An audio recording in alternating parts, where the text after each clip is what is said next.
राष्ट्रीय स्वयंसेवक संघ की अखिल भारतीय प्रांत प्रचारक बैठक शुक्रवार को रांची, झारखंड में आरंभ हुई। यह बैठक 14 जुलाई शाम 6 बजे तक चलेगी। बैठक में सरसंघचालक डॉक्टर मोहन भागवत, सर कार्यवाहक दत्तात्रेय होसबोले के साथ सभी सह कार्यवाहक, सभी प्रांतों के प्रांत प्रचारक, सह प्रांत प्रचारक, क्षेत्र प्रचारक, सह क्षेत्र प्रचारक और सभी कार्य विभागों के अखिल भारतीय अधिकारी तथा संघ प्रेरित विविध संगठनों के अखिल भारतीय संगठन मंत्री भी शामिल हैं। बैठक में इस वर्ष हुए संघ शिक्षा वर्गों तथा कार्यकर्ता विकास वर्गों के वृत्त व समीक्षा, संघ शताब्दी कार्य विस्तार योजना में हुई प्रगति सहित सामाजिक परिवर्तन के 5 विषयों के अनुभवों का आदान प्रदान तथा वर्तमान परिदृश्य में के संदर्भ में चर्चा भी होगी।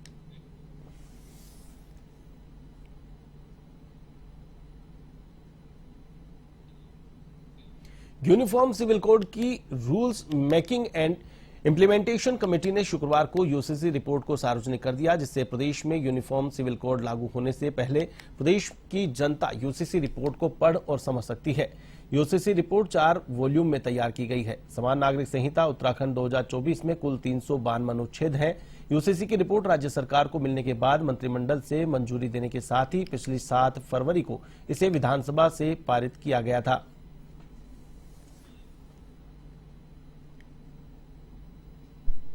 So what I can say is, this is a debatable point, certainly like you are debating. If you have voting rights above 18, how are you informing the parents of the children who want to get into a live-in relationship? ठीक है, एक इसका एक पक्ष है। Debate का दूसरा पक्ष क्या होगा? 18 से 21 साल के बीच में उम्र परिपक्व नहीं होता, उस समय उसको और प्रोटेक्शन की जरूरत है। बेहतर है कि उनके पेरेंट्स को इसके बारे में लूप में रखा जाए।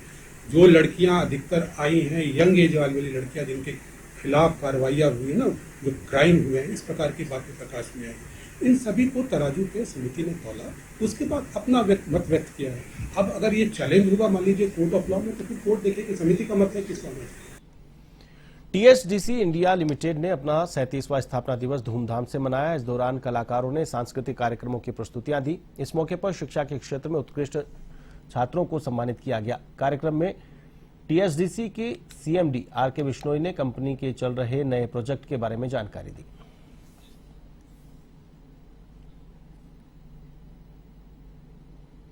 हल्द्वानी में पिछले दिनों हुई बरसात ने जहां नगर निगम के ड्रेनेज सिस्टम की पोल खोली, तो वहीं दूसरी तरफ खुद भारी बरसात की वजह से नगर निगम क्षेत्र में ही कई इलाकों में भारी जल भराव हुआ। बरसात के बाद अब नगर निगम इन जल भराव वाले इलाकों के लिए होमवर्क करना शुरू कर चुका है। मुख्य नगर आयुक्त विशाल मिश्रा का कहना है कि जल भराव वाले इलाकों को चिन्हित कर वहां के लिए कार्य योजना तैयार की जा रही है। ये कई क्षेत्र ऐसे हैं जहां पर जल भराव की शिकायतें प्राप्त हुई हैं। हिमालयन कॉलोनी है, पुष्प विहार है, बहुत सारी जगह हमारी अपनी गौशाला में भी जल भराव की समस्या देखी गई।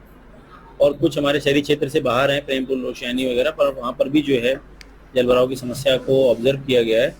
और नगर निगम के द्वारा अपने पंप और अपनी टीमों को लगा करके तत्परता से जल भराव की समस्या को हल करने का प्रयास किया गया। इसके लिए हमारी नगर निगम की पूरी टीम भी बधाई की पात्र है। और हमारी उम्मीद है कि अब जब बरसात रुक गई है तो इसके बाद किसी तरह की बीमारियां ना फैलें, इसके लिए भी हमारी टीमें लगी हुई हैं छिड़काव के लिए और सफाई के लिए, ताकि मच्छर, डेंगू इत्यादि। उधम सिंह नगर के खटीमा में गंदगी, कूड़ा और अस्पतालों के अवशेष किसानों के खेतों में फैलने से खेतों में खड़ी फसलें बर्बाद हो गई। इस संबंध में आक्रोशित सैकड़ों ग्रामीणों और किसानों ने ग्राम पहेनिया के पास नगरपालिका द्वारा कूड़ा न डालने के लिए एसडीएम से मुलाकात कर एक शिकायती पत्र सौंपा है।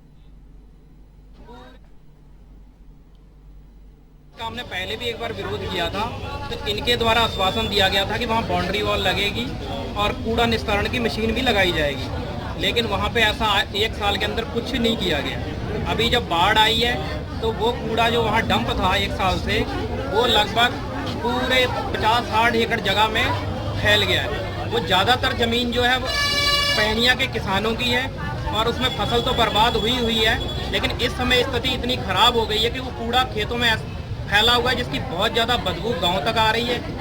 मक्खियां हैं, मच्छर है और अन्य बीमारियां फैलने की संभावना है। वहाँ पर हमने अस्थायी रूप से एक डंपिंग जोन बनाया है और वहाँ पर हमारा नगर पालिका क्षेत्र का कूड़ा गिर भी रहा है।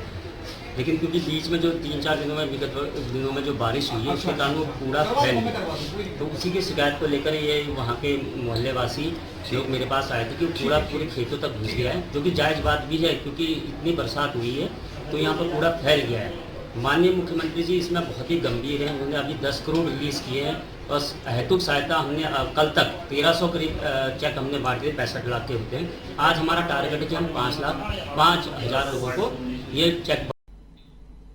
उधम सिंह नगर के खटीमा में राणा थारू परिषद के अध्यक्ष दान सिंह राणा के नेतृत्व में परिषद और राणा थारू युवा मंच के कार्यकर्ताओं ने एसडीएम रविंद्र सिंह बिष्ट को ज्ञापन सौंपा। ज्ञापन में भारी बारिश के चलते आई बाढ़ से क्षेत्र के लोगों को हुए नुकसान का आकलन कर पीड़ितों की सहायता करने की मांग की गई है। परिषद के कार्यकर्ताओं ने बताया कि भारी बारिश और बाढ़ के कारण घर, सड़क आदि क्षतिग्रस्त हुए हैं, उन्हें नुकसान हुआ है, जिसका आकलन कर शीघ्र ही मुआवजा दिया जाए।